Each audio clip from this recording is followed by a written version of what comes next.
If someone had told me 3 years ago that I would be in this situation in my old age, I would have laughed in his face. In my 74 years, I, Alfred Hampton, thought I had seen enough in this life not to be surprised by human meanness. Turns out I hadn't. All my life I've worked as a foreman on construction sites in and around Portsmouth. I started out as a simple laborer carrying bricks and mixing mortar, but eventually I moved up. I wouldn't say it was a dream job, but it was a steady income that allowed me to provide for my family. My Elizabeth, of blessed memory, always said I had golden hands and a bright head. Maybe she was exaggerating, but I did have a way with money. While others squandered their earnings in pubs or at the races, I saved. While colleagues took out loans for cars they couldn't afford, I bought what I could pay for. By the time I was 50, I had accumulated a decent sum, which I started investing in real estate. First, a small apartment for rent, then a second, third. I can't say that I became a rich man, but by retirement I had several properties that brought a steady income and a solid bank account. Elizabeth didn't live to see those days. Cancer took her 5 years ago, and since then I had lived alone in our small but cozy house on the outskirts of Portsmouth. Apart from Elizabeth, I had only my daughter Frances, our only child, late and long overdue. Frances grew up a good girl, at least I thought she did. She trained as a nurse, but after the children were born, she worked as a receptionist in a private clinic. The hours were more convenient and the pay was good. Her husband Noel owned a small cleaning company.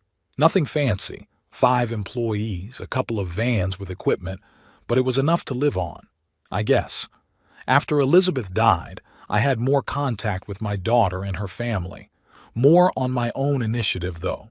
Calling, offering to meet, inviting them to lunch. The grandchildren, Clive and Hazel, now teenagers, were cool to me. When they came to visit, they would stare at their phones. No respect for their elders. No, hello, Grandpa, or how are you, Grandpa?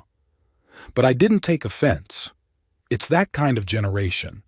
Frances seemed distant after her mother died. I knew it was hard for her. She loved Elizabeth very much. It seemed to me that my presence reminded her of her loss. Maybe that's why we saw each other less and less. Or maybe it was just that she had her own life, her own worries. My son-in-law Noel and I had never had much intimacy. A tall, thin man with a perpetually disgruntled expression on his face. He always treated me with an emphatically polite but cold demeanor. I could sense that he didn't like me very much, but there was no reason for conflict, and we maintained a neutral relationship. At least that's how it seemed to me. In the last year, the loneliness became depressing. I caught myself talking to myself, cooking for one and staring out the window for hours, hoping to see a familiar face. Old friends were leaving one after another, who went to the next world, who went to nursing homes, and at my age I didn't really want to make new ones. More and more often I thought that it would be good to spend the rest of my days with my family, to see my grandchildren grow up, to help my daughter. And then it hit me. I had the means to make a difference. I could buy a big house with enough room for me and Frances's family. They would save money on rent. I know it was expensive, and I wouldn't feel so lonely. That same day I called my daughter and suggested we meet. We sat in a small cafe near her work and I outlined my plan. "Dad, are you serious?" Frances looked surprised, but something else flashed in her eyes. Interest? A calculation? I didn't think much of it at the time. "Absolutely, darling. I've already looked at a few options. There's a great house in Old Portsmouth. 4 bedrooms, large living room, 2 bathrooms, 2-car garage, and a decent lot. You could put in a garden like you've always wanted. But that would be very expensive, wouldn't it?" She fidgeted nervously with her napkin. "I can afford it," I said proudly. "I'll sell my mom's house and I'll add to my savings. There's a couple of apartments I'm renting out. I can sell one. That'll be enough money." "What about Noel? Have you talked to him?" "No. I wanted to talk to you first. If you're up for it, we can tell him together." Frances hesitated to answer. I could see the gears turning in her head. calculating the pros and cons. "You know, that's a very generous offer," she said finally. "Let me talk to Noel, and then we'll go over the details together." 2 days later, they arrived at my house. Noel was unusually lively and friendly. He shook my hand, clapped me on the shoulder, and called me father-in-law, which he had never done before. "This is a terrific idea, Alfred," he said as he walked around my living room. "We are so touched by your concern." We discussed the details, the neighborhood, the approximate cost, when we would move. I suggested that we all share the house equally, but Noel shook his head. "Why go to all that trouble? It's better for one of us so we don't have to deal with taxes and other bureaucracy." "Well, then it's on me," I said. "I'm buying, after all." Francis and Noel looked at each other. "Dad, but you're—" Francis hesitated. "I'm sorry to bring this up, but at your age, if anything happened to you, there'd be red tape, lawsuits. It's better to go straight to us," Noel said. "It'll be easier on everyone. We're family, right?" I hesitated. There was something about their insistence that made me uneasy, but on the other hand, they were right at my age. It was time to think about such things. So I agreed. It took almost 2 months to find a house. Francis, Noel, and I went through probably 24 options before we found something that suited everyone. A large Victorian house in Old Portsmouth, recently renovated but still with historic charm. I fell in love with it at first sight. High ceilings, wood floors, large windows that overlook the sea. It cost more than I had originally planned. I had to sell both of my rental apartments, but it was worth it. The transaction went smoothly. I paid full price and the house was deeded to Francis and Noel. I remember standing out front on the day we got the keys and I felt incredibly happy. I would finally have a real family again. The move was hectic, as all moves are. The movers, the boxes, the furniture, the arguments about what to put where. I got a room on the first floor, spacious, bright, with its own bathroom. Noel called it Grandpa's Wing and said I'd be more comfortable without climbing the stairs. Caring? Maybe. But I realize now that they had planned from the beginning to keep me out of their part of the house. The first few days were filled with joyful excitement. We had dinners together, discussed plans for settling in. Even the grandchildren seemed to thaw out and occasionally talk to me. I helped with minor repairs. Francis cooked my favorite meals. Noel asked my opinion on the garden. It was idyllic. But after about a week, I noticed a change. First, I stopped being invited to family dinners. Francis brought the food to my room, explaining that the children needed to prepare for their lessons at the table. Then Noel got annoyed when I went out in the garden when the children were there, said I was disturbing their play. And when I offered to help fix a leaky faucet in the kitchen, he said he could do it himself and that I shouldn't mind my own business. I put it down to fatigue from the move, the stress of the change. I tried to be helpful, but unobtrusive. I tried not to take offense at harsh words and cold looks, but every day it became more and more obvious that they were not happy to have me in the house I had bought for them. One evening I overheard Francis and Noel talking. They didn't know that I had returned from my walk and was standing in the hallway. "He's always here," Noel said irritably. "Watching, criticizing, pointing. I feel like I'm under a microscope." "What do you suggest?" Francis's voice sounded tired. "It's his house, too." "No, it's our house. That's what it says in the documents he signed himself." At those words, I rose quietly to my feet, feeling a chill run down my spine. Something told me this was only the beginning of the trouble. 2 weeks after I moved in, Francis announced that she wanted to throw an official housewarming party. Invite friends, co-workers, neighbors, so everyone could admire our new home. I supported the idea with enthusiasm. After all, I had something to be proud of. The house really did look luxurious, especially after we bought new furniture and changed the curtains. "Dad, do you mind if we schedule it for next Saturday?" Francis asked at breakfast. Noel just had the day off and the kids didn't have any plans. Of course, darling. Is there anything I can do to help? No need, Noel quickly intervened. We'll organize everything.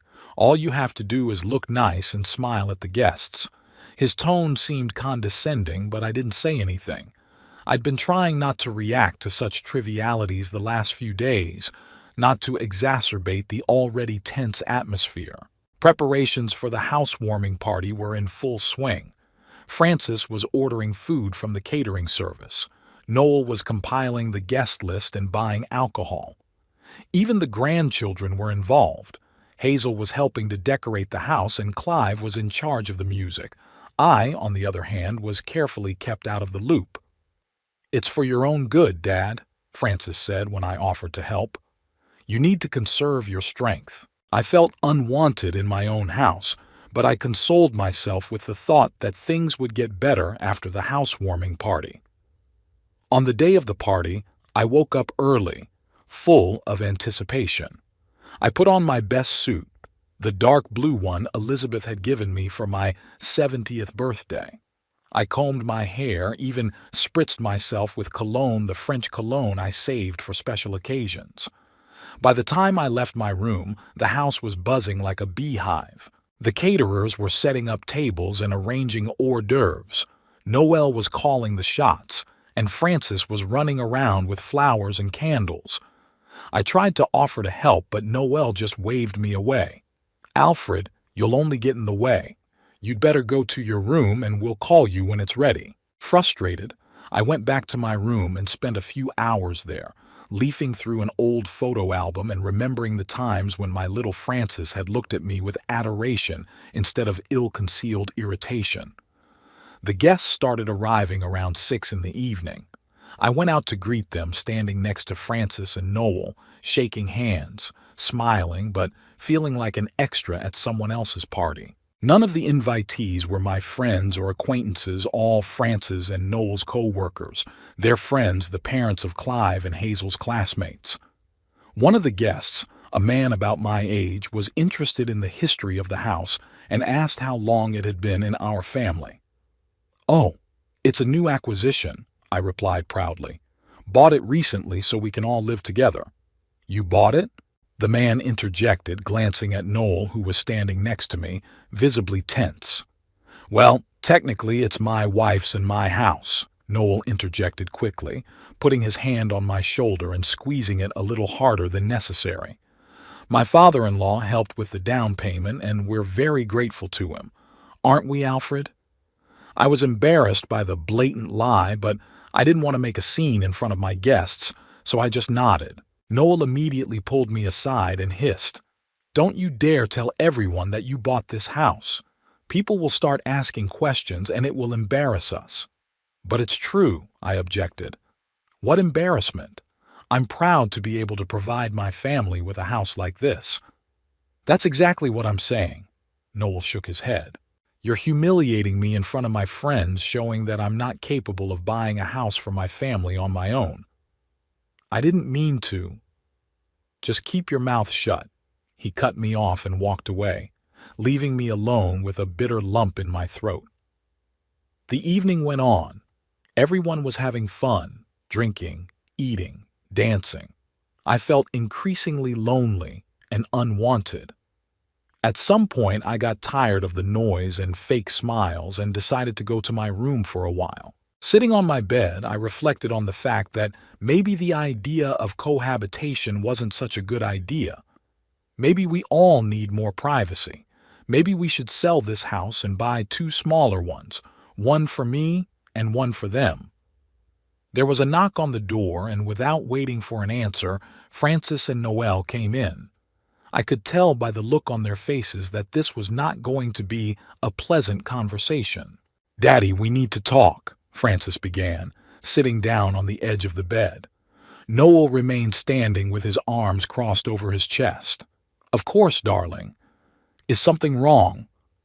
"We've been thinking about it for a while, and we've decided it's best for you to live apart," she blurted out, looking past me. "What?" I couldn't believe my ears. "But we just moved in. I bought this house so we could live together." "The thing is, Alfred," Noel interjected, "your presence is causing certain difficulties for our family." "What kind of hardship?" I felt the blood rush to my face. "I try not to disturb anyone. I sit mostly in my room." "It's not just that." Frances tugged at the sleeve of her blouse, not looking me in the eye. "The kids complain that they don't feel comfortable bringing friends over when you're always watching them. And Noel and I can't relax, knowing that you could come out at any moment and, you know." "No, I don't!" I was getting angry. "This is my house. I paid my money for it. Technically," Noel emphasized the word, "it's Frances and mine. That's what it says on the deed you signed. But that was a formality. We had an agreement." "We're grateful for your gift," Noel interrupted me, his voice hardening. "But this is our house now and we decide who lives in it." I looked at my daughter, expecting her to stand up for me, to say something in my defense. But Frances only lowered her eyes guiltily and said quietly, "I'm sorry, Daddy. We think you'd be better off in a nursing home. They'll take better care of you there than we can." "A nursing home?" I couldn't believe my ears. "You're kicking me into a nursing home from the house I bought?" "Don't be so dramatic, Alfred," Noel said with a wince. "It's not that bad there, and it's not forever. Maybe in time." "Out!" I jumped up from the bed, my hands trembling with anger and resentment. "Get out of my room, now!" They looked at each other, and something resembling fear flashed across their faces. But then Noel straightened up and said icily, "You don't understand the situation, Alfred. This is no longer your room. This is our home, and we're asking you to leave it. Tonight." "Tonight?" I was stunned. "But we have guests." "That's exactly why," Noel nodded. "Everyone's busy, so no one will notice you're gone, and there won't be awkward questions. You can't do this." I felt my throat tighten and my eyes start to sting. "Frances, say something. I'm your father." My daughter got up and walked to the door where Noel was standing. "Daddy, please don't make a scene. We've already made up our minds. Pull yourself together and leave nicely."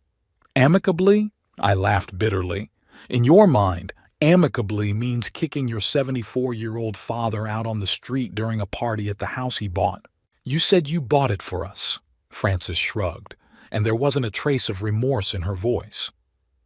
"Well, thank you for the house. We love it. But we don't need you anymore." The words hit me like a slap in the face. I looked at my daughter, the woman I'd raised with love, the woman I'd always been willing to give my last for, and I didn't recognize her. Before me stood a stranger, a cold man with the face of my Frances. "I'll give you an hour," Noel said, glancing at his watch.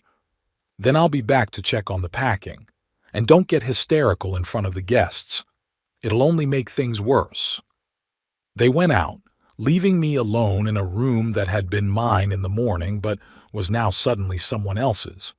I sat stunned by the betrayal, unable to believe what was happening. Was it really my daughter who had just told me she didn't need me? Were they really kicking me out of my own home? I tried to gather my thoughts. Maybe this was some kind of misunderstanding. Maybe they just had too much to drink at the party. But deep down, I knew it was serious. They'd been planning this for a long time, from the very beginning, maybe even before I offered to buy the house. They were just waiting for the right moment. Mechanically, I began to put things into the suitcase I hadn't yet had time to fully unpack since moving in. Clothes, toiletries, medications, photo albums. What else? I looked around the room, trying to decide what to take with me and what to leave behind. The realization that I had to fit my entire life into one suitcase was unbearable. When I was almost done packing, the door opened without a knock. Clive and Hazel, my grandchildren, stood on the doorstep. I could tell by their grins that they knew what was going on. "Grandpa's packing?" Hazel giggled, chewing gum defiantly. "Just don't forget your pills and diapers. And don't think about bringing anything from home," Clive added, crossing his arms across his chest like his father. "Mom said you could only take your personal things." I looked at them and didn't recognize them. When had these children I loved so much turned into such callous, cruel people? Who taught them to treat old people like that? "Does your mother know you're here?" I asked, trying to maintain my dignity. "Why? Are you going to complain?" Clive grinned. "She's busy with guests. We thought we'd check to see if you were carrying anything extra. Get out now." My voice shook with resentment and anger. I'm not helpless enough to tolerate such an attitude from my own grandchildren. "Wow, Grandpa's mad." Hazel made a frightened face and then laughed. "All right, we'll go. Just hurry up. Daddy said he called you a cab. It'll be here in 15 minutes. They left, leaving the door open, and I could hear them laughing in the hallway. Noel kept his word. He showed up at the door exactly an hour later. "Are you ready?" he asked in a businesslike tone, as if I were going on vacation, not being driven out of my own home. "And if I'm not?" I tried to find some sympathy in his eyes, but all I saw was cold calculation. "Then I'll have to ask some of the guests to help you."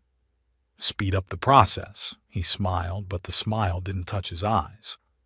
"I'm sure you don't want public humiliation." I zipped up my suitcase in silence. It was better to leave with some dignity than to be thrown out in front of strangers. "The cab's waiting." Noel glanced at his watch. "I'll walk you to the door." "And Frances?" I was still hoping my daughter would come to her senses, that this was some cruel misunderstanding. "She's busy with her guests," Noel said, "and she shouldn't be disturbed. She's upset enough about this situation." I wanted to say something else, but I realized it was useless. I grabbed my suitcase and followed Noel. As I passed the living room where the guests were having fun, I saw Frances.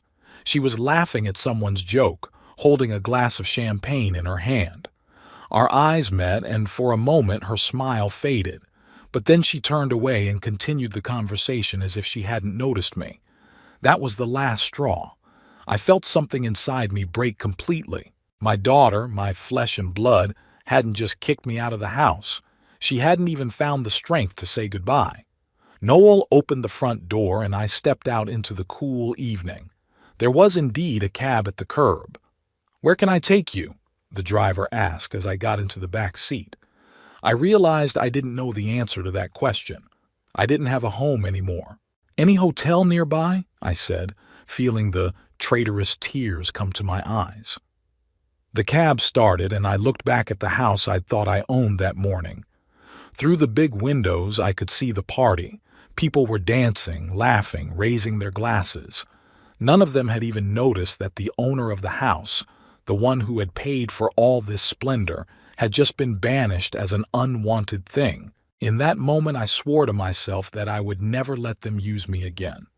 Never again would I reach out to those who had so ruthlessly pushed me away, even if they begged, even if their lives depended on it. The Harbor View Hotel didn't live up to its name. My window overlooked not the harbor, but the brick wall of the building next door. A cramped room with a squashed bed, a dim lamp, and a noisy air conditioner became my home for the first 3 days of my exile. I hardly went out, ate chips and chocolate from the vending machine in the hallway, and didn't answer the phone. I didn't get many calls, though. It wasn't until the 4th day that I forced myself to go out into the city and start looking for more permanent accommodation. Portsmouth, which had always been home and cozy to me, now seemed alien and hostile. I wandered the streets, looking at apartment ads and feeling like a refugee in my own city. By evening, I managed to find a small apartment in an old house on the outskirts. 1 room, a tiny kitchen, and a bathroom with a dripping faucet. The landlord, recognizing that I was a pensioner, immediately demanded 3 months' rent in advance. I paid, although it was a serious blow to my remaining savings. I spent the first night in my new home sitting on the windowsill and looking at the deserted street. I couldn't sleep. My mind was reeling with fragments of phrases Frances and Noel had said. "We don't need you anymore. Thank you for the house. You'll be better off in a nursing home." How could she? How did my little girl, the one I carried in my arms, The one I read bedtime stories to, the one I was willing to give up everything for, turned into this callous, calculating creature. When did it happen? And most importantly, why didn't I notice? I spent the next days trying to establish some semblance of normal life. I bought dishes, linens, a few books at a secondhand bookstore. I moved the things that didn't fit in my suitcase that fateful night out of the storage room. Found the nearest supermarket and pharmacy. Life was slowly getting back on track, but there was not a shred of joy in it. Frances didn't call. I didn't expect her to be honest. Pride wouldn't let me make the first move, though at times, especially at night, I desperately wanted to hear her voice, to be sure it was all some horrible mistake. But deep down inside I knew it wasn't a mistake. It was their true face, which they no longer felt they had to hide. One morning, a week or two after moving in, I went to the park. It was early fall. The leaves were just beginning to turn yellow and the sun was still warming the summer sun. I was sitting on a bench watching the children playing in the playground and suddenly I heard a familiar voice. Alfred. Alfred Hampton. I don't believe it. I turned around and saw Walter Pierce, my old friend and colleague whom I hadn't seen in 3 years, since Elizabeth's funeral. Walter had changed little, the same stumpy figure, gray stubble on his chin and lively eyes under his bushy eyebrows. Walter! I felt something warm stirring in my chest. What are you doing here? I live nearby, walking my arthritis, he grinned, sitting down next to me. And how are you? I haven't seen you in a long time.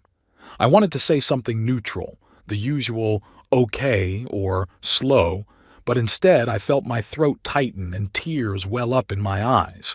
And to my own horror, I burst into tears right there on the park bench like a little kid. Walter didn't ask any questions. He just sat there with his hand on my shoulder while I choked with words and tears and told him the whole story, from the idea of buying the house to the shameful banishment on housewarming day. Those bastards, was all he said when I was done. I'm sorry, Alfred, I know it's your daughter, but this is out of line. It's my own fault, I shook my head. I believe they wanted me, not my money. I gave them everything. It wasn't your fault that you loved your daughter and wanted to help her, Walter argued. It's their fault for taking advantage. We sat in the park until evening. Walter told me he'd retired 2 years ago, widowed about the same time I had, and now spent his days with the same old men at the local bridge club. Why are you sulking all alone? He asked me. Come to our club. We'll sit and play cards and talk. It's better than looking at the walls at home. I wanted to refuse. I had no time for fun, but something in his sincere participation touched me, and I agreed.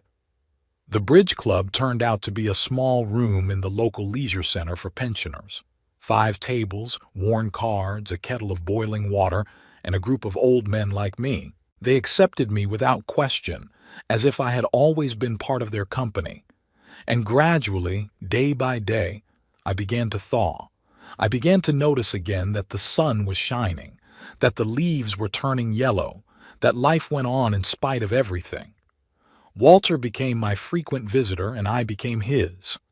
We reminisced about our youth, discussed the news, and sometimes went to the pub for a pint. Gradually, I told him all the details of my story, including the financial side. Wait a minute. Walter frowned one day when I mentioned the name of the company through which I'd bought the house. Haven Estates? I read something about them in the paper the other day. Something bad. He promised to get the details and came to me the next day with the paper in his hand. Here, look. He unfolded the paper and jabbed his finger at a small article. Haven Estates is under investigation for fraudulent real estate schemes. I read the article, and I got a chill inside. The company through which I was buying the house was accused of a series of scams. They sold properties they didn't have full rights to, forged documents, and concealed information about legal problems with the property.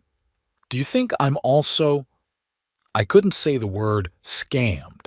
That would be too much. Cheated by his daughter, cheated by realtors, it's Too much for one old man. We should check it out, Walter said firmly. I got a nephew who's a lawyer. He's a good guy. He knows his stuff. Why don't I talk to him? The next day we met Edwin, Walter's nephew. A young man in his 30s in a strict suit, and with an attentive eye he listened to my story, asked a few clarifying questions, and asked to see all the documents related to the purchase of the house. I will need to make inquiries, check the title registration, the history of the property, he said, looking through the papers. It will take some time. But, Mr. Hampton, from what I'm seeing so far, you could be in real trouble. This company used a typical scheme. They sold real estate that was pledged to banks or encumbered. What does that mean for me? I asked, feeling my insides clench with the anticipation of more trouble. If it is confirmed that the sale was illegal, the contract of sale may be recognized as invalid. In this case, you have the right to demand a refund from the seller. But there is a problem. The company has already declared bankruptcy, and many victims are unlikely to receive compensation in full. And the house? What will happen to the house? If it turns out that the current owners did not consent to the sale, or that there is an encumbrance on the house that was not disclosed in the transaction, the house could be seized in favor of the rightful owners or creditors. I sat stunned by this information. So not only was I losing money, but Francis and Noel could lose the house. Strangely, the thought didn't bring the expected satisfaction, only bitterness and fatigue. I'll take the case, Edwin said, gathering the papers. But I must warn you, the process may be long and not necessarily end in your favor. I spent the next few days in anxious anticipation. Edwin called several times informing me about the progress of the investigation, but there were no concrete results. I tried to distract myself by going to the club, walking with Walter, even taking a computer course at the local library. But my thoughts kept returning to home and my daughter's betrayal. And then, exactly 7 days after my meeting with Edwin, something happened that I was both expecting and dreading. My phone rang and Francis's name popped up on the screen. I stared at the screen for a long moment, hesitant to answer. Part of me wanted to throw the phone at the wall, but the other part, the part that still remembered the little girl with the pigtails who called me the best daddy ever, made me press the answer button. Daddy! Francis's voice sounded scared and broken, like she was crying. Daddy, are you there? Yes, I answered dryly, trying not to let my voice give away the storm of emotion inside. Daddy, we're in trouble, she sobbed. We're being evicted from the house. Some people with documents came. They say that the house was sold illegally, that the real owners demand to vacate the premises. Daddy, we don't know what to do. I was silent, trying to make sense of what I'd heard. So Edwin was right. The house had indeed been sold illegally. Daddy, are you listening? Francis's voice had a note of irritation in it. We've been given 3 days to evict. 3 days. Where are we going to go with the kids? What does Noel say? I asked, surprised at my own calmness. He's in a panic. He says it's some kind of mistake that he's going to sue, but we don't have money for a good lawyer. Dad, you have to help us. Have to. That word hit me like a slap in the face. After everything they've done, she says I owe them something? What exactly can I do to help, Francis? I asked, and my voice sounded like a stranger's. Money, of course. There was something demanding in her tone. We need to rent a place, hire a lawyer, and also, maybe you could talk to these people. You know about real estate, you have connections. I listened to her and I couldn't believe my ears. Not a word of apology, not a hint of remorse. Just demands and the expectation that I would, as always, come to the rescue. Francis, I said slowly, feeling a wave of anger rising inside me. Do you remember what you said to me on housewarming day? What? She seemed confused. What did you mean? You said, thanks for the house, but we don't need you anymore. Remember? Daddy, this is no time for old grudges. She sounded hysterical. "We're in the middle of a disaster." "You're having a disaster?" I felt something breaking inside of me. "And when you kicked me out of the house I bought with my own money, wasn't that a disaster? When I slept in a cheap hotel, not knowing where to go, wasn't that a disaster?" "Dad, please." "No, Francis. Now you listen to me," I said quietly but firmly. "I bought you the house because I loved you. I wanted to be near my family. And you just used me. You took what you wanted and then you threw it away like it was nothing." "We were wrong," she said hastily. "We're sorry. We really are. But we need your help now. We're a family, Daddy." "Family?" I grinned bitterly. "No, Francis. A family doesn't do what you did. A family doesn't kick Dad out of the house on housewarming day. A family doesn't say, 'We don't need you anymore.'" "What are you saying?" Her voice shook. "What I'm saying," I said slowly and clearly, "is that you taught me a valuable lesson, and I've learned it. You taught me that family is an empty word when it comes to money and profit. You taught me that you can't trust even the people closest to you. And you know what? I'm grateful for that lesson. It opened my eyes." "Dad, you can't say that. We're desperate. Where are we supposed to go with the kids?" "Where was I supposed to go when you kicked me out the door?" I asked. "Had you thought about that?" There was silence in the receiver, and then I heard Noel's muffled voice. "Give me the phone." "Alfred." His voice sounded strained. "Look, I realize you're upset and we were wrong, but this is no time for hard feelings. We have serious problems and we need your help." "Noel," I said calmly, "you told me that the house is yours now and you don't need me anymore. Well, the house is no longer yours and you still don't need me.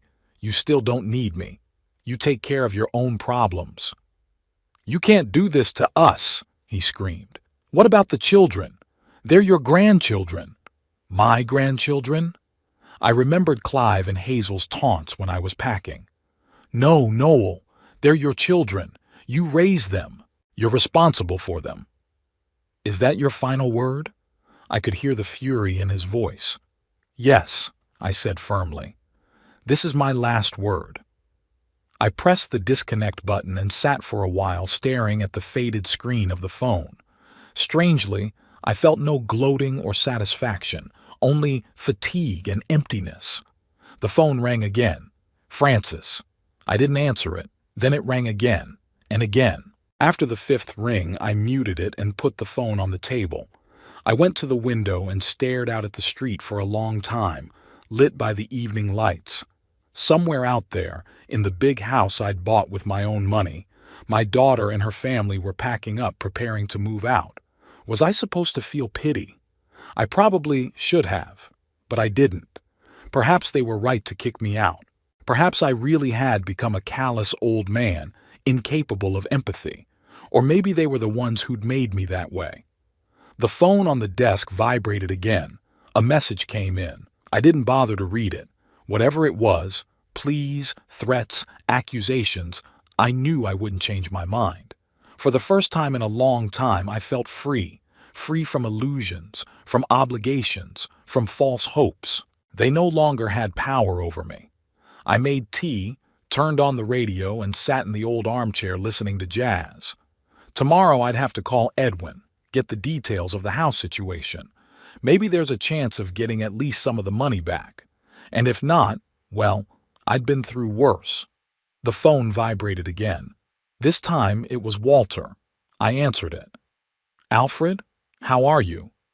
I just heard the news about Haven Estates.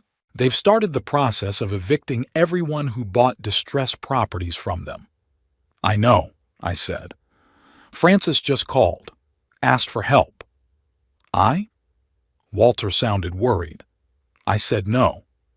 There was a pause, and I waited for a judgment, an exhortation, a reminder that blood was not water. But instead, Walter simply said, "I understand. Do you want me to come over? Sit and have a drink?" "Come," I said, feeling the tension of the last few hours begin to ease. "Just don't talk to me about family values. I'm allergic to the subject." "All right," Walter grinned. I'll be there in 20 minutes. And, Alfred, you did the right thing. You can't let people take advantage of you, even if they are your family.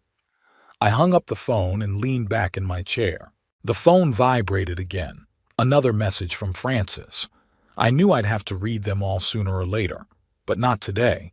Today, I just wanted to sit in silence, drinking tea and listening to jazz, not thinking about betrayal and pain. Walter didn't stay up late. At our age, an early bedtime is no longer a bliss, but a necessity. After he left, I sat in the chair for a while, thinking about Francis's call and my reaction. Had I been too harsh? Was it resentment rather than common sense that spoke to me? But once I thought back to the night I'd been kicked out of my own home, the doubts receded. They had shown no mercy when I was in trouble. Why should I show mercy when they were in trouble? I decided to read Francis's messages after all. There were 5 of them. Daddy, please call me back. It's very important. We're really desperate. We have nowhere to go. Noel says she's going to sue the sellers, but that's a long time. We need help now. Dad, the kids are asking why Grandpa won't help us. What should I tell them? And last, sent past midnight. If you won't talk to me, at least tell me where you live. We could come over, talk in person. I grinned. Know where I lived? To what? To show up uninvited and pity me in person? Or to have an alternate airfield in case of eviction? No, that's not going to happen. In the morning, the phone woke me up with another call from Francis. I didn't answer again. Then Edwin, Walter's nephew, called and suggested we meet. He had news about my case. We met at a small cafe not far from my apartment. Edwin looked serious, but not gloomy, which I considered a good sign. I've studied all the documents and made inquiries, he said as we sat down at a table in the corner. The situation is difficult, but not hopeless. Tell me straight, I asked. What about the house and what about my money? The house was sold illegally. Edwin spread some papers on the table. Haven Estates didn't have full rights to the property. The house was mortgaged to the bank on the previous owner's mortgage, which had not been fully repaid. In addition, there were additional encumbrances on the house that you were not told about when you purchased it. So what now? The bank has started foreclosure proceedings. Your daughter and son-in-law, as the current deeded owners, received an eviction notice. They've been given a certain amount of time to vacate the premises. And my money? That's where it gets interesting, Edwin said, revitalized. Since you were deceived when you bought the property, you were not informed about the significant encumbrances on the property. You have the right to demand a refund from the seller, that is from Haven Estates. But they're bankrupt, I reminded him. Technically, yes. But I dug deeper and found that the directors of the company had withdrawn substantial funds before declaring bankruptcy. That's fraud. The police are now looking into it, and there's a good chance the assets will be seized and used to compensate the victims. How good? Good enough to start legal action. Edwin held out another piece of paper to me. I've prepared a statement of claim on your behalf. If you sign it, we can file it today. I read the document carefully. Everything was well written and clear, even to me, who was far from legal subtleties. What about Francis and Noel? I asked, raising my eyes from the paper. Can they claim compensation too? Edwin shook his head. That's just it, no. You're the buyer on the deed, but they're the owners. You can claim your money back as a victim of fraud. They can only contest the eviction, but the chances of success are minimal, given that the bank has the full right to foreclose. So I could get my money back and they would be left with nothing? I clarified, feeling a strange mix of emotions. Theoretically, yes, Edwin nodded. But you have to realize that the process of getting your money back can be long, and it's not certain that we'll be able to recover the full amount. I signed the statement of claim and a few other documents that Edwin had prepared. We agreed that he would keep me informed of developments, and we parted ways. On the way home, I reflected on what I had learned. The strange thing was that I should have felt gloating, or at least satisfied that justice had been done. Francis and Noel, who had kicked me out of the house I'd bought, were now on the street themselves. I might get my money back and they would get nothing. The perfect revenge I'd never dreamed of. But instead of gloating, all I felt was tired and empty. It was as if the whole story had sucked all the emotion out of me, leaving only dead indifference. Perhaps that was why, when there was a knock at the door that evening, I opened it without even asking who it was. Frances stood on the threshold. She looked haggard, the circles under her eyes, her pale face, her hair disheveled. She was holding a small bag. "Daddy," she breathed out, visibly relieved. "Thank God I found you." "How did you get my address?" I asked, making no attempt to invite her in. "The neighbors from your old house. They saw you coming out of here." She stepped forward. "Can I come in? We need to talk." I reluctantly stepped back, letting her into the apartment. Frances looked around, something akin to pity flashing across her face. "Do you live here?" she asked, disbelief in her voice. It's so miserable," I finished for her. "Yeah, it's not a Victorian mansion in an upscale neighborhood, but it's got a roof over its head, thank you very much." Frances was embarrassed and lowered her eyes. "I'm sorry, I didn't mean that." "It doesn't matter," I pointed to the only chair. "Sit down. No tea. I wasn't expecting company." She sat down, still clutching the bag in her hands as if she were afraid to part with it. "Papa, I realize you're angry with us," she began. "And you have a right to be. What we did was awful. I don't know what came over us. I guess we just, gave in to greed. Big house, upscale neighborhood. We felt like we were different people, and we thought we could start a new life. Without no past." "And I was part of that past," I said. "Yes," she lowered her head. "It's unforgivable, I know, but we're in a desperate situation right now. We're being evicted the day after tomorrow. We don't have the money to rent a new place. Noel's lost some important clients. Things aren't going well at the company. We don't know where to go. And you came to me," I crossed my arms over my chest. "The man you kicked out of his own house. Don't you find that ironic?" "I do," she said quietly, "but we don't have a choice. I'm not asking for me, Dad. I'm asking for the children. They don't have a place to live."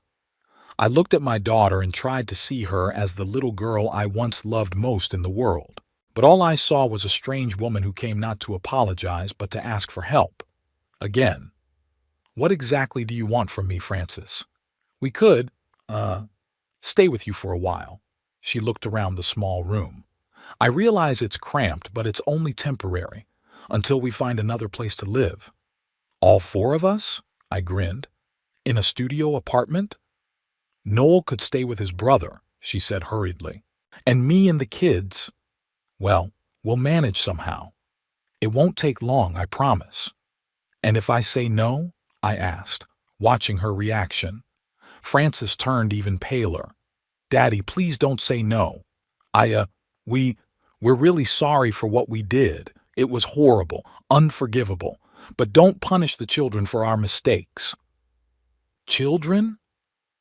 I remembered Clive and Hazel laughing at me when I was packing. The same ones who made fun of me when you kicked me out of the house. They're old enough to know what they're doing, and old enough to take responsibility for their actions. "They were wrong," Frances lowered her head, "but they were just imitating Noel and me. It's our fault. We set a bad example for them." I stayed silent, staring at the woman in front of me. She did look remorseful, or just desperate. It's hard to say, probably both. "I talked to my lawyer today," I said, changing the subject. "He thinks I have a good chance of recovering the money I spent on the house." "Really?" Frances's eyes lit up with hope. "Then we can—" "Not a we, Frances," I shook my head. I can get my money back because I was duped into buying it. And you and Noel, as formal owners of the house, have no right to compensation. You'll just be evicted." "But that's not fair," she exclaimed. "The house was bought with your money, but for us." Was it fair to kick me out of this house? I parried. Was it fair to say you didn't need me anymore after I gave you everything I had? Frances was silent, her head down. You know, I continued after a pause, I've been thinking about a lot of things these weeks, and I have come to the conclusion that you have taught me a very valuable lesson. You've shown me that in this world everyone has to take care of himself first, that family ties mean nothing when it comes to profit, that you can't trust even the closest of people, and I'm grateful for that lesson. Daddy, we were wrong, Frances said quietly. We gave in to temptation, but that doesn't mean the whole world is like that. Please don't become cynical because of our mistake. Cynical? I shook my head. No, Frances. I've just become a realist. And as a realist, I see that you came to me not because you're remorseful, but because you have nowhere else to go. Not because you love me, but because you need my help. And you know what? I'm not buying it anymore. What are you saying? There's fear in her voice. I'm saying I won't let you live in my place, I replied calmly. I won't give you money for rent. I won't solve your problems. You're the ones who created this situation, and you're the ones who have to deal with it. Daddy, you can't do this. Tears welled up in her eyes. We're your family. Family? I grinned bitterly. No, Frances. You stopped being my family the moment you kicked me out the door. Family doesn't do what you did. We were wrong. She was practically screaming. People make mistakes. Haven't you ever made a mistake? Of course I've made mistakes, I nodded. My biggest mistake was letting you guys do too much forgiveness, giving too much without asking for anything in return. But I won't make that mistake again. Frances looked at me with horror as if she saw not her father but a monster. You've changed, she whispered. Yes, I agreed. I have changed. You've changed me. And you know what?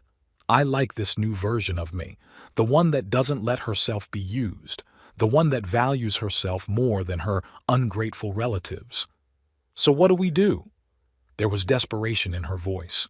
The same thing I did when you kicked me out, I shrugged. Find a place to live, save money, work more, make it on our own. We don't even have money for a down payment on rent. I didn't have any when I moved out of the hotel, I reminded him. But I made it, and so will you. Noel has a company. You have a job. You have 2 almost grown children who can work part-time. You're not going to end up on the street. You're cruel. Frances shook her head. I don't recognize you. No, Frances. I looked her straight in the eye.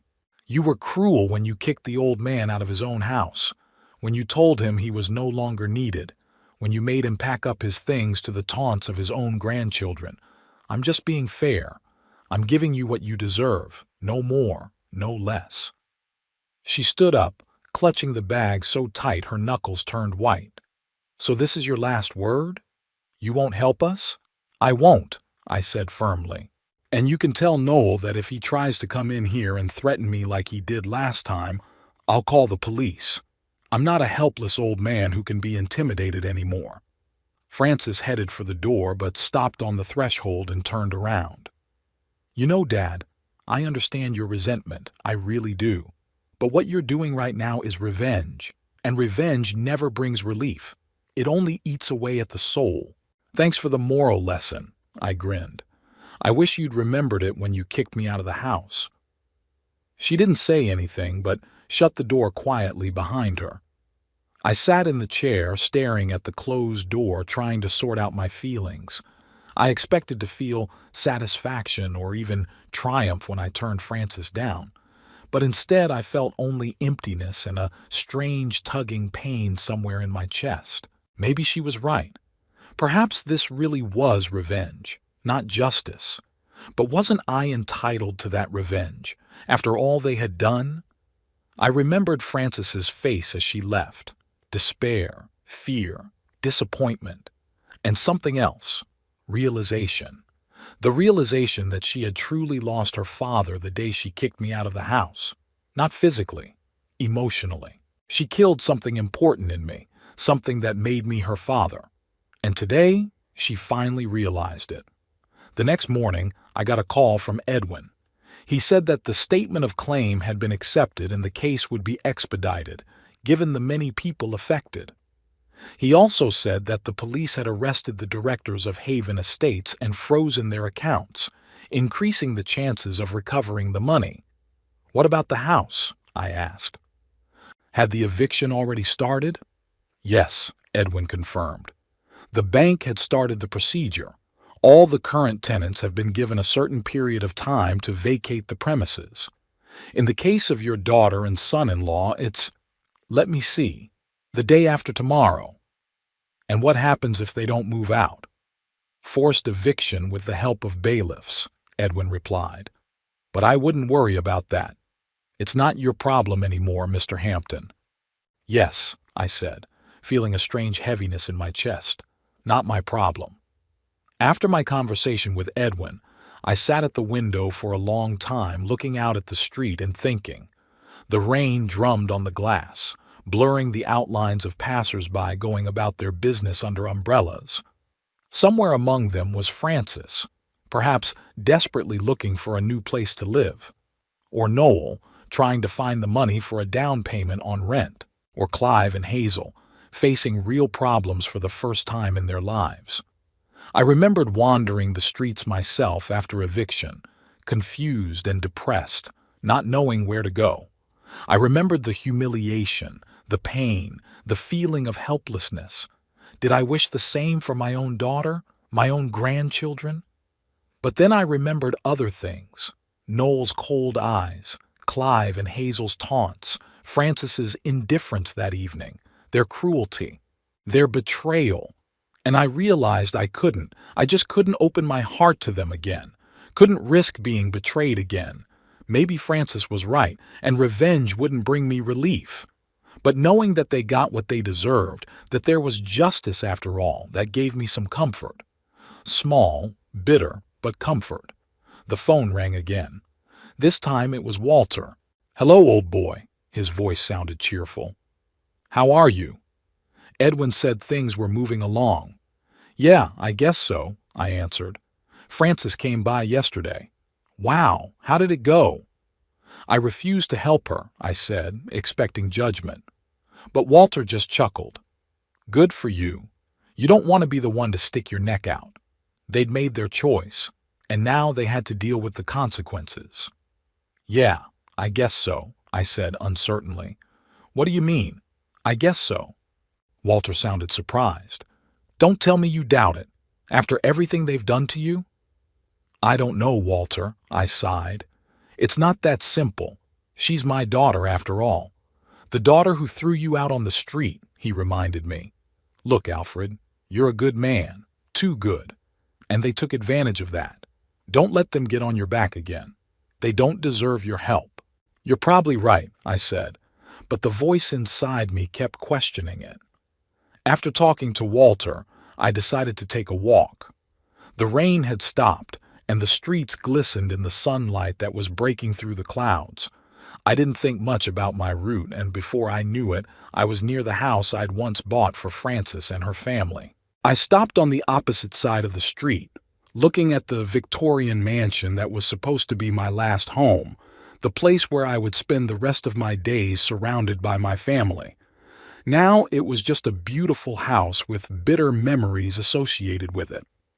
A car with a bank logo was parked at the entrance. Two men in suits were talking about something with Noel, who looked drained and aged. Francis was nowhere to be seen, nor were the children. Perhaps they had already left, or maybe they were packing up inside.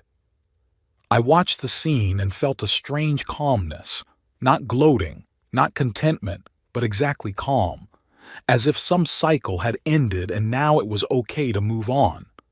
Turning around, I walked away. I had an appointment with Edwin to discuss the details of the upcoming trial. In the evening, Walter and I were going to the pub. There was a jazz quartet playing tonight. Life went on. My life. Without Francis, without Noel, without grandchildren. A life in which I would no longer allow myself to be used or betrayed by anyone. And if that required becoming a little tougher, a little more cynical, Well, that was a price I was willing to pay for my peace of mind and dignity. The lawsuit against Haven Estates began 2 months after that memorable conversation with Francis. All the while, I was living my new life, going to the bridge club, hanging out with Walter, even signing up for a watercolor painting class at the local senior center. I never thought I had any artistic ability in me before, but it turned out that painting was calming and helped organize my thoughts. I knew very little about Frances and her family. Walter had mentioned seeing them at the supermarket once. They looked gaunt and haggard. He said they had rented a small apartment in a not-so-wealthy part of town. I listened to this information without much emotion. Something inside me finally closed in on them, as if a heavy door had slammed shut. The trial was held in the Portsmouth City Courthouse, a massive Victorian structure with columns and a wide staircase. I was only one of many victims, though I had lost perhaps the most, almost all of my life savings.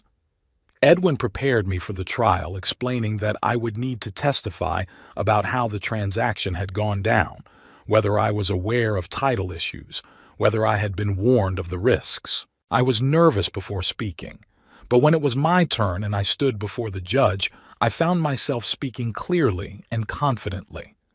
Perhaps age and life experience were finally starting to take their toll.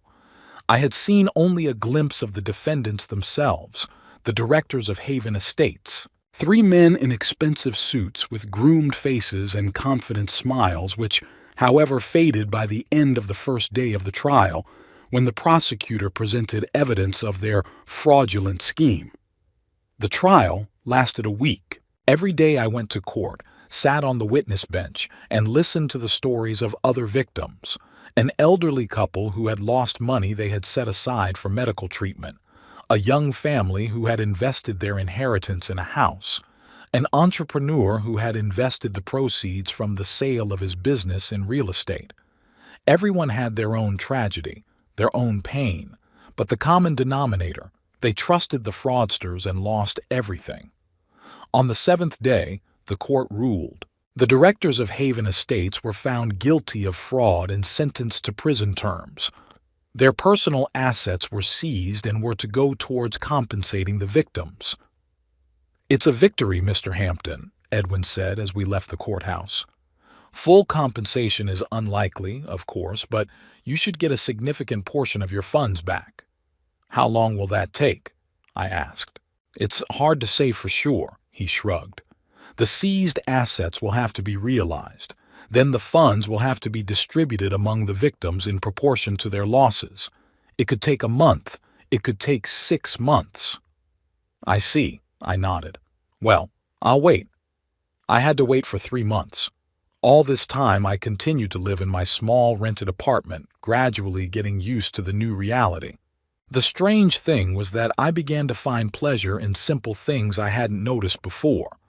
In morning coffee on the tiny balcony, in conversations with neighbors, in long walks along the waterfront with Walter.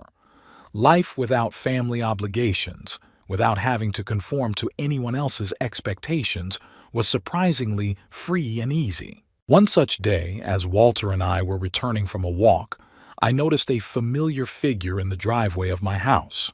Noel. He was standing there, shuffling from foot to foot, clearly nervous. When he saw us, he straightened up and put a smile on his face. "Alfred, what a meeting! Not so coincidental, I suppose," I said dryly. "You were obviously expecting me."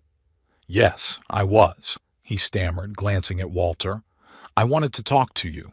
Alone, if I may." "This is my friend Walter," I gestured toward my companion. "I have no secrets from him. Talk in front of him or don't talk at all." Noel was clearly unhappy, but he had no choice. "All right," he sighed. "I've come to apologize for what we did to you. It was wrong." "Wrong?" I chuckled. Interesting choice of word. I'd say mean, cruel, inhumane. But wrong works too if that's what you're comfortable with. Noel blushed but continued. "Francis and I thought a lot about it. We've realized how horribly we've done to you. And we want to make it right. Start over." "Why?" I asked you directly. Why would you do that? You're our family, he said with his hands as if that explained everything. Francis misses you. So do the kids. We want to reconnect. You do? I looked him straight in the eye. Or maybe it's because you heard about the court order, that I was about to be compensated. Noel looked away, and that was more eloquent than any answer. I thought you'd be happy to reconnect with your family, he murmured. After everything that's happened. After you kicked me out of my own house. After you told me you didn't need me anymore. After you made me pack my bags to the taunts of your own grandchildren. I shook my head. No, Noel, I'm not happy, and I won't be, ever. People make mistakes. He tried to make his voice sound convincing. We all deserve a second chance. You didn't come for a second chance. I looked at him without anger, but without pity. You came for my money, again. That's not true. He tried to act outraged, but it was unconvincing. How are you doing, Noel? I asked, changing the subject. How's the business? How's the new place? He was visibly shrinking. Not great, to be honest. Lost some big clients, had to lay off some employees, and the apartment. Well, it's not what we're used to, of course. I see, I nodded. And you've decided that I'm your ticket back to a comfortable life? That I'm going to open my wallet again and save you? We're a family, he repeated stubbornly. A family is supposed to support each other in times of need. Family? I laughed, but it was a bitter laugh. No, Noel. You stopped being my family the moment you kicked me out the door. That's not what family does. What should I tell Francis? He asked after a pause. Nothing, I shrugged. Or the truth. That I don't believe what you say anymore. That I want nothing to do with you. That I'd learned a valuable lesson from you, that I should think of myself first. You can't just cut us out of your life. I could hear the desperation in his voice. Frances is your daughter. Clive and Hazel are your grandchildren. I can, I said calmly, and I already have. Now, if you'll excuse me, I have to go. I walked around him and headed for the driveway. Walter followed me, giving Noel a look of blatant contempt. You're going to regret this, Noel shouted after me. When you're alone in your old age, you'll remember this conversation. I turned around.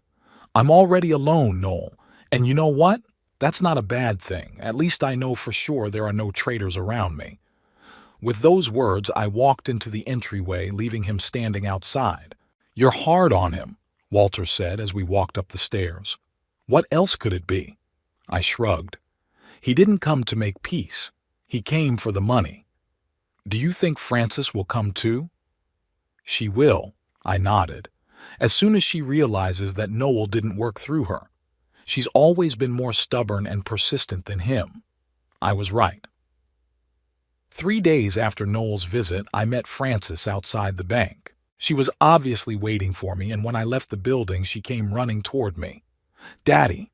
She tried to hug me, but I pulled away. I'm so happy to see you. Really? I looked at her questioningly.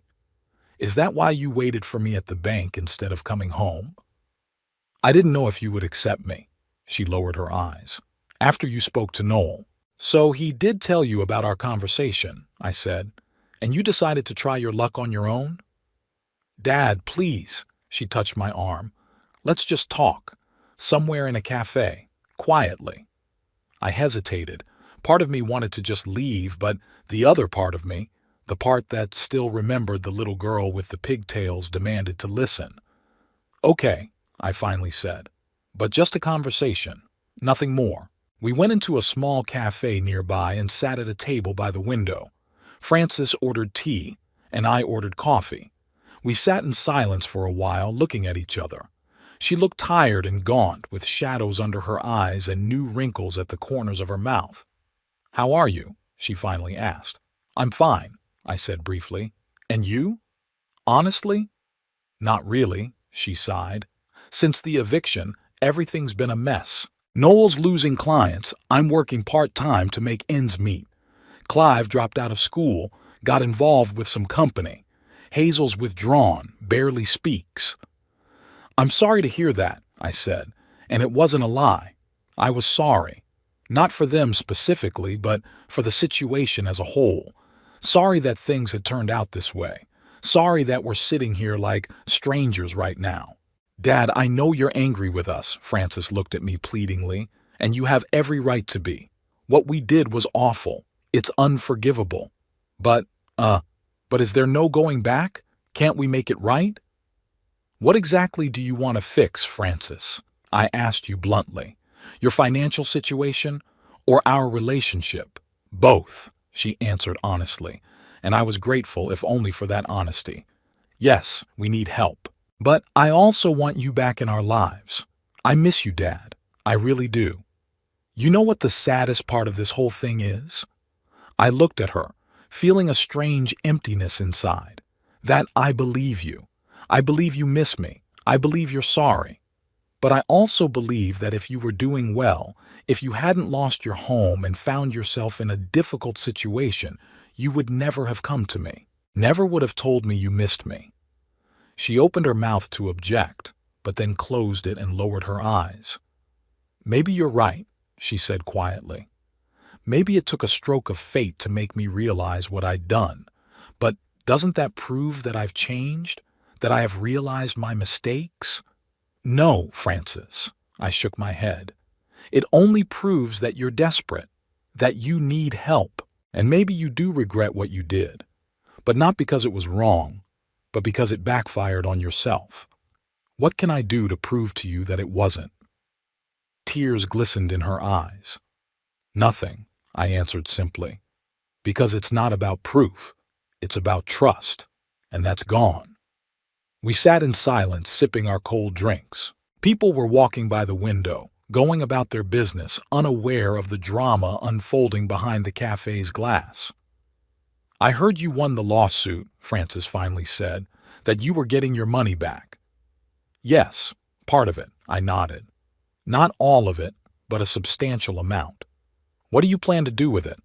This is it, I thought, the real reason for her visit. To buy a house, I answered. Small, but comfortable. Maybe in the same neighborhood where your mother and I lived. What about us? She hesitated, but decided to ask. Could you help us get back on our feet? Not for Noel or me, for the kids. I stared at her for a long moment, trying to find some of the feeling that had made me rush to her aid before, but there was none, only fatigue and disappointment. No, Frances, I said at last. I will not help you with money, never again. Why not? There was a note of despair in her voice. We're family. No, I shook my head. We were a family, but you ruined it, with your hands, your decisions, and I don't believe it can be rebuilt. But the children, it's not their fault. Not their fault? I grinned bitterly. They laughed at me when you threw me out of the house. They called me a senile old man and a burden. They're your children, Frances. You raised them, and they're just like you. She lowered her head, unable to find the words to object. I'm sorry, she said at last. I know we don't deserve your help, but I was hoping. For what?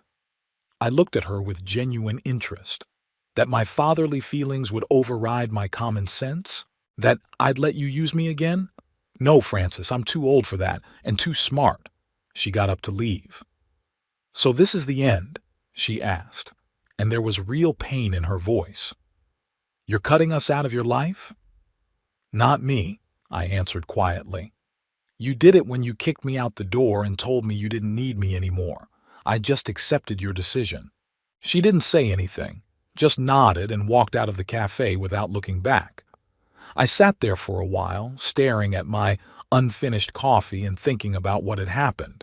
Strangely, I felt no gloating or satisfaction, just a quiet confidence that I'd done the right thing, that I had finally learned to value myself more than those who had hurt me.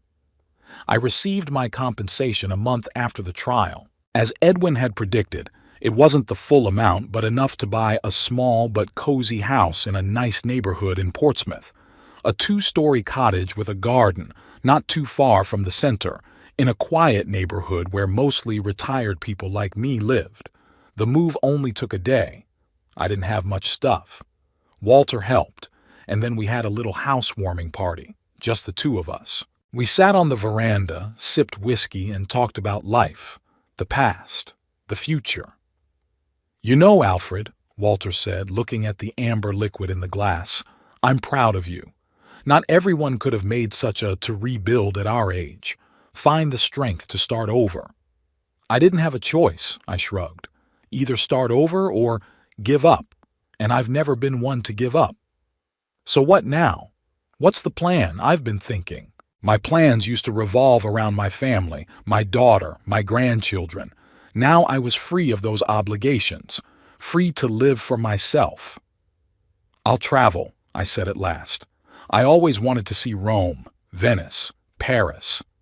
Elizabeth dreamed of it, but we kept putting it off. And then, it was gone. "That's a good idea," Walter nodded. "Maybe I'll go for a ride with you. I've always wanted to see the world." "I'd love the company," I smiled. "And, I want to do some charity work. There's an orphanage near here. I thought maybe I could help. With money or, just being around. Read books, play chess. Kids need grandfathers, even if they're not family." "It's worthy." Walter raised his glass. "To a new life, Alfred. May it be long and happy." "To new life." I clinked my glass with his and took a sip. It's been 6 months since that day. I did go to Italy. Rome and Florence enchanted me with their ancient beauty. Then there was France, Spain, Greece. I traveled light, stayed in small family-run hotels, wandered the narrow streets of old towns, and felt free. For the first time in years, I was living for myself, not looking back at other people's expectations and needs. Back in Portsmouth, I began to visit the local orphanage on a regular basis. At first just bringing books and toys, then I began to linger, reading stories to the children and playing board games with them. Gradually I became Grandpa Alfred for them, not a relative, but close. Someone who will always listen, help, support. Someone who would never betray. I heard little about Frances and her family. Walter occasionally brought news. Noel lost his business, took a job at a car wash. Frances had been fired from the clinic and was moonlighting as a cleaner. Clive dropped out of school for good, got involved with a bad company. Hazel, the only one of the group, seemed to have taken the plunge. She got a job in a supermarket and was studying at night. I listened to the news with sympathy, but with no desire to intervene. They had made their choices, now they were living with the consequences. And so was I. Sometimes, sitting in my garden in the evening and looking up at the stars, I thought about how strange things had turned out. Lost illusions but gained clarity. Lost the past but gained the future. And you know what? I had no regrets. Not buying that ill-fated house, not betraying Frances, not turning my back on them. Each of those steps led me to where I am now, a quiet, dignified life filled with meaning and joy. Family is not just about blood ties. It is respect, trust, love. And if blood relatives are not capable of that, then they are not family. They're just people you happen to be genetically linked to. My real family was Walter, the kids at the orphanage, the neighbors we had weekend barbecues with, the bridge club members I spent evenings with over cards and conversation. People who appreciated me for who I was, not for what I could give them. One day, on my way back from the store, I saw Frances on the opposite side of the street. She noticed me, stopped, as if she wanted to approach me. I nodded at her. No anger, no offense, just a sign that I saw her. She hesitated a moment, then nodded back and moved on. That silent exchange of nods was our last conversation. I wasn't looking to see her or any of her family, and they seemed to have finally realized there was nothing more to expect from me. And that was the right thing to do.